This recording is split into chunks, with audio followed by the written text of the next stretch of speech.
we are going to do this question number 4 தானே. Okay, இதில் என்ன இருக்குன்னா ஒரு வி ஸ்டாக் வச்சுட்டாங்க. வி ஸ்டாக்குள்ளே அதுக்கு ஒரு அலைன்மெண்ட் கொடுத்துருக்காங்க. லீடிங் ஸ்பேசிங்னு 2 கொடுத்துருக்காங்க. ஓகேவா? அதுக்குள்ளே வி ஸ்டாக்குள்ளே என்ன வச்சுருக்காங்கன்னா ஒரு டெக்ஸ்ட்டை வச்சுருக்காங்க, ஒரு டெக்ஸ்ட் ஃபீல்டை வச்சுருக்காங்க. டெக்ஸ்ட் ஃபீல்ட்னா நம்ம அங்கே போய் டைப் பண்ண விடும். ஒரு டெக்ஸ்ட் ஃபீல்ட்னா அந்த இடத்துக்கு போய் நாம் டைப் பண்ணலாம். டெக்ஸ்ட்குள்ளே போய் டைப் பண்ண முடியாது. இதில் போய் நாம் டைப் பண்ண முடியாது. கரெக்டாக இங்கே போய் நம்ம எதுவும் டைப் பண்ண முடியாது. ஆனால் டெக்ஸ்ட் ஃபீல்டுக்குள்ளே போய் நம்மளால டைப் பண்ண முடியும். இதுதான் டெக்ஸ்ட் ஃபீல்டுக்கு இதுக்கு வித்தியாசம். டெக்ஸ்ட்டுக்கு வந்து ஃபாண்ட் கொடுத்துருக்காங்க, ஃபோர்க்ரவுண்ட் கலர் கொடுத்துருக்காங்க. டெக்ஸ்ட் ஃபீல்டுக்கு வந்து உங்கள் நேம் என்ட்ரு பண்ணுங்கன்னு ஒரு பிளேஸ் ஹோல்டர் கொடுத்துட்டு வேரியபிள்னா ஒரு பவுல் மாதிரின்னு சொன்னல, அந்த பவுலுக்குள்ளே சேவ் ஆகிற மாதிரி ஒரு ரெஃபரன்ஸ் கொடுத்துருக்காங்க. அப்புறம் டெக்ஸ்ட் ஃபீல்டு ஸ்டைல்ன்ட்டு ரவுண்டட் டெக்ஸ்ட் ஃபீல்டு ஸ்டைல்னு ஒன்று கொடுத்துருக்காங்க. பேடிங் வந்து பாட்டம் 20. லிஸ்ட் பெருசா போய்கிட்டு இருக்கு. Okay, no worries. இப்போ இதை மெமரைஸ் பண்ணுறப்ப நம்ம என்ன சொன்னால் வி ஸ்டாக் இருக்குது, உள்ளே வந்து ஒரு டெக்ஸ்ட் இருக்குது, ஒரு டெக்ஸ்ட் ஃபீல்டு இருக்குது. ஓகேவா? டெக்ஸ்ட்டுக்கு வந்து ஃபாண்ட் ஏதோ கொடுத்துருக்காங்க. அப்புறம் கலர் ஏதோ ஃபோர்க்ரவுண்ட் கலர் ஒன்று கொடுத்துருக்காங்க. கலரில் என்னென்னு மறந்து போச்சு. அப்புறம் அது இல்லாமல் I think they added an image text ஃபீல்டுக்கு வந்து ரவுண்டட் கார்னர் பண்ணுறதுக்கு வந்து ஸ்டைல் கொடுத்துருக்காங்கன்னு நினைக்கிறேன். டெக்ஸ்ட் ஃபீல்ட் ஸ்டைல்னு போட்டு ரவுண்டட் கார்னர். எனக்கு பாருங்கள், டெக்ஸ்ட் ஃபீல்ட் ஸ்டைலுங்கிறது கூட ஞாபகம் இல்லை. ஏதோ ஸ்டைல் ஆட் பண்ணியிருக்காங்க அப்படிங்கிறத ஞாபகம் இருக்குது. அது வந்து ரவுண்டட் பண்ணியிருக்காங்க, கார்னர் ரவுண்ட் ஆகிற மாதிரி கொடுத்துருக்காங்க. ஸோ புரியுது எனக்கு. அவுட்புட் என்னன்னு நான் மெமரைஸ் பண்ணுறேன். ப்ரோக்ராமையும் மெமரைஸ் பண்ணல, தெரியுதா? அவுட்புட் என்ன வருதுன்னு வச்சுட்டு அதை வச்சு நாம் க்ரியேட் பண்ணிக்கலாங்கிற ஐடியாவில் தான் இருக்கேன். அதுக்கப்புறம் வந்து சம்திங் எல்ஸ் தே ஆடட் மறந்துருச்சு. பேடிங் ஆட் பண்ணியிருக்காங்க. அதை பாட்டம் 20 மட்டும் கொடுத்துருக்காங்க. அது எல்லாமே என்னென்னு உங்களுக்கு எக்ஸ்பிளைன் பண்ணிடுறேன், அது உங்களுக்கு புரிஞ்சிடும். ஸோ ஃபர்ஸ்ட் என்னென்னா ஒரு வி ஸ்டாக் பண்ணியிருந்தாங்களா, அந்த வி ஸ்டாக்கை நம்ம முதல்ல க்ரியேட் பண்ணிக்கலாம். இப்போ வி ஸ்டாக் வந்து பேடிங் கொடுத்துருந்தாங்க. அதுக்கப்புறம் வி ஸ்டாக் வந்து அலைன்மெண்ட்டுன்னு கொடுத்து ஏதோ கொடுத்துருந்தாங்க. அலைன்மெண்ட் வந்து டாட் லீடிங் கொடுத்துருந்தாங்க. அப்புறம் வந்து ஸ்பேஸிங் கொடுத்துருந்தாங்கன்னு நினைக்கிறேன். கரெக்டாக?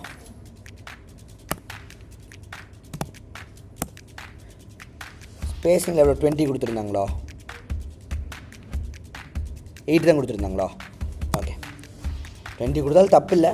அடுத்தது வி ஸ்டாக்குள்ளே என்ன வச்சுருந்தாங்க, ஒரு டெக்ஸ்ட் வச்சுருந்தாங்க. டெக்ஸ்ட்டுக்குள்ளே என்ன வச்சுருந்தாங்கன்னு மறந்துட்டேன். அதில் நேம் என்ட்ரு பண்ணுங்கன்னு கொடுத்துருந்தாங்க. ஸோ இப்போதைக்கு நான் நேம்னு மட்டும் கொடுத்துக்கிறேன். நேம் தான் கொடுத்துருந்தாங்களா? ஸோ இதுக்கு ஒரு ஃபாண்ட்டு நம்ம வேணால் அதை வந்து ஹெட்லைனே கொடுத்துக்கலாம், பெருசாக இருக்கும். ஃபோர்க்ரவுண்ட் கலர் இல்லை ப்ரைமரின்னு கொடுத்துருக்காங்க. நம்ம அதுக்கு பதிலாக க்ரே கொடுத்துக்கலாம். க்ரேவே வரமானிங்குது. இப்படி ஒயிட்டில் வந்துச்சுன்னா அப்படி ஒன்று இல்லைன்னு அர்த்தம். ஸ்பெல்லிங் தப்பாக போகிறேன்னா. அடுத்தது டெக்ஸ்ட் ஃபீல்டு நான் கொடுக்குறப்ப என்ன வருதுன்னு மட்டும் பார்த்துக்கோங்க.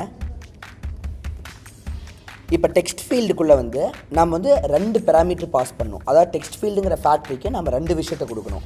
ஒன்று என்னென்னா அவங்க எதுவும் டைப் பண்ணாமல் இருக்கிறப்ப என்ன காட்டணுன்ட்டு அங்கே வந்து நம்ம யோர் நேம்னு கொடுத்துக்கலாம். அடுத்தது இப்போ அவங்க ஒன்று டைப் பண்ண போகிறாங்கல்ல, அதை வந்து நீங்கள் ஏதோ ஒரு இடத்துல சேவ் பண்ணி வச்சுக்கணும்ல. நீங்கள் வந்து உங்கள் ரேம்குள்ளே தான் அதை சேவ் பண்ணணும். ரேம்குள்ளே எந்த இடத்துல சேவ் பண்ணுறதுக்கு என்ன பண்ணுறதுன்னு இதுக்கு பேர் தான் வேரியபிள்னு நம்ம ஒன்று க்ரியேட் பண்ணுவோம். ஓகேவா? ரொம்ப டீட்டெயிலாக தெரிஞ்சுக்கணும், சிம்பிளாக மட்டும் தெரிஞ்சுக்கோங்க. அந்த வேரியபிள் எப்படி க்ரியேட் பண்ணுவோன்னா அட்டு ஸ்டேட்டு ப்ரைவேட் வேர்னு கொடுத்துக்குவோம். வேர்னா வேரியபிள். ஓகேவா? அப்புறம் அதுக்கு ஒரு பேர். ஃபார் எக்ஸாம்பிள் நேம் தான் டைப் பண்ணுறாங்க. ஸோ நம்ம நேம்னு கொடுத்துக்கலாம். இந்த நேம் வந்து இனிஷியலி எம்டியாக இருக்கும். ஸோ எம்டியாக ஒரு ஸ்ட்ரிங்கை கொடுத்துக்குவோம். இப்படின்னா ஒரு எம்டி பவுல் மாதிரி, வேரியபிள்னா ஒரு பவுல் மாதிரி, இதுக்குள்ளே நீங்கள் என்ன வேணாலும் வச்சுக்கலாம். இப்போ இந்த பவுல் எங்கேயாவது நம்ம கொண்டு போய் வைக்கணும். எங்கே தெரியுமா வைக்கிறோம்? அந்த டெக்ஸ்ட் பாக்ஸ் கடியில் கொண்டு போய் வச்சிடறோம். ஸோ அந்த டெக்ஸ்ட் பாக்ஸ் என்ன டைப் பண்ணாலும் நமக்கு அந்த பவுலில் வந்துடும். ஸோ அந்த டெக்ஸ்ட் ஃபீல்டில் போய் இதை கனெக்ட் பண்ணி விடுறதுக்காக டாலர் சிம்பிள்னால் இதுவும் கனெக்ட் ஆயிரும்னு அர்த்தம். ஓகேவா? போட்டு நேம்னு போட்டுருவோம். இப்போ இது 2 கனெக்ட் ஆகிருக்கும். இவ்வளோ தான். இப்போ இதை பண்ணோன்னே நம்ம என்னது ஓகே டெக்ஸ்ட்டுன்னு கொடுக்கணும்னு நினைக்கிறேன்.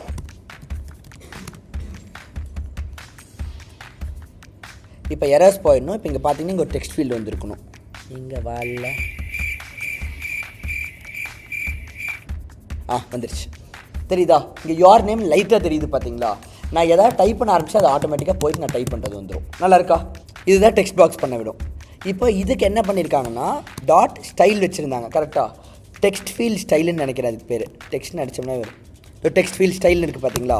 இந்த ஸ்டைலில் வந்து அவங்க என்ன யூஸ் பண்ணியிருந்தாங்கன்னா ரவுண்டட் பார்டர் டெக்ஸ்ட் ஃபீல்ட் ஸ்டைல்னு ஒன்று இருக்கா பாருங்கள். நீங்கள் 6 அடிச்சிங்கன்னா போதும், அதுவே வந்துடும். இதில் என்னென்னா பார்டர் வந்து ரவுண்ட் ஆகிக்கும். தெரியுதா? இங்கே ஒரு பாக்ஸ் மாதிரி தெரியுதா உங்களுக்கு? டைப் பண்ணிக்கலான்ட்டு அதுக்கு தான் அதை வச்சுருக்காங்க. நல்லா இருக்கா? இதுக்கு அடுத்தது பேடிங் கொடுத்துருந்தாங்கன்னு நினைக்கிறேன். பேடிங்னா இப்போ என்னன்னு சொல்லிடுறேன்.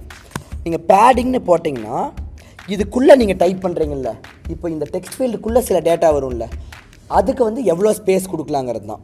ஸோ இப்போ நீங்கள் பேடிங்னு சும்மா போட்டு பேடிங்கில் வந்து ஒரு 100 கொடுத்துட்றீங்கன்னு வச்சுக்கோங்களேன். இப்போ வந்து இது 100 ஸ்பேஸ் நெவுந்துக்கும் பாருங்கள், தெரியுதா எப்படி நெவுந்து வந்துருச்சுன்னு பாருங்கள். எனக்கு இவ்வளோவெல்லாம் வேண்டாம் அப்படின்னா நான் வந்து ஒரு 20 மட்டும் கொடுத்துக்கலாம். எனக்கு வந்து இந்த சைடில் ஸ்பேஸே வேணாம், எனக்கு கீழே மட்டும் வேணும் இல்லை மேலே மட்டும் வேணும்னா நம்ம டாப் பாட்டம் மட்டும் கொடுத்துக்குவோம். இப்போ எக்ஸாம்பிளுக்கு பேடிங்கில் வந்து டாப் மட்டும் போட்டு 20 கொடுத்துட்டேன்னு வச்சுக்கோங்களேன், மேலே மட்டும் தான் அது 20 கொடுக்கும். டாட் கொடுத்துருக்கணும். எக்ஸாம்பிளுக்கு சொல்கிறேன், டாப்னு கொடுத்தா மேலே 20 கொடுத்துக்கும். நீங்கள் அதுவே பாட்டம்னு கொடுத்தீங்கன்னா கீழே 20 கொடுத்துக்கும். தெரியுதா? இப்போ கீழே வந்து கொடுத்துருக்கிற ஸ்பேஸ் உங்களால் பார்க்க முடியாது. நான் அதனால தான் வந்து என்ன பண்ணால் அது உங்களுக்கு விஷுவலாக காமிக்கலாங்கிறதுக்காக டாப்னு வச்சுட்டேன். அப்போ டாப்பில் உங்களுக்கு 20 ஸ்பேஸ் வர்றப்போ உங்களுக்கு தெரியும் அது கீழே நெவுந்ததை ஃபிசிக்கலி பார்க்க முடியும். புரியுதா? இப்போது உங்களுக்கு டெக்ஸ்ட் ஃபீல்டு கூட இது ரெண்டும் இப்போ கீழே வராமல் எனக்கு சைடில் வரணும்னா வி ஸ்டாக் பதிலாக ஹெச் ஸ்டாக் போட்டுக்கலாம். இந்த வி ஸ்டாக் அதுக்கு தான். இப்போ வி ஸ்டாக்னா கீழே வரும். நான் இதுவே ஹெச் ஸ்டாக்னு கொடுத்தேன்னா சைடில் வரும். இப்போ பாருங்கள் எப்படி வருதுன்ட்டு. இதில் அலைன்மெண்ட் மட்டும் கொடுக்க முடியாது, ஸோ இதை மட்டும் ரிமூவ் பண்ணிக்கலாம். ஹெச் ஸ்டாக்குள்ளே பார்த்தீங்களா எப்படி வந்திருக்குதுன்ட்டு, சைடில் வருது தெரியுதா? ஸோ ஹெச் ஸ்டாக்னா ஹரிசான்டல், நீங்கள் வைக்கிறதெல்லாம் சைடில் போகும். வி ஸ்டாக்னா வெர்டிக்கல், நீங்கள் வைக்கிறதெல்லாம் கீழே வரும். புரிஞ்சுச்சா? So successfully we have completed 4th question.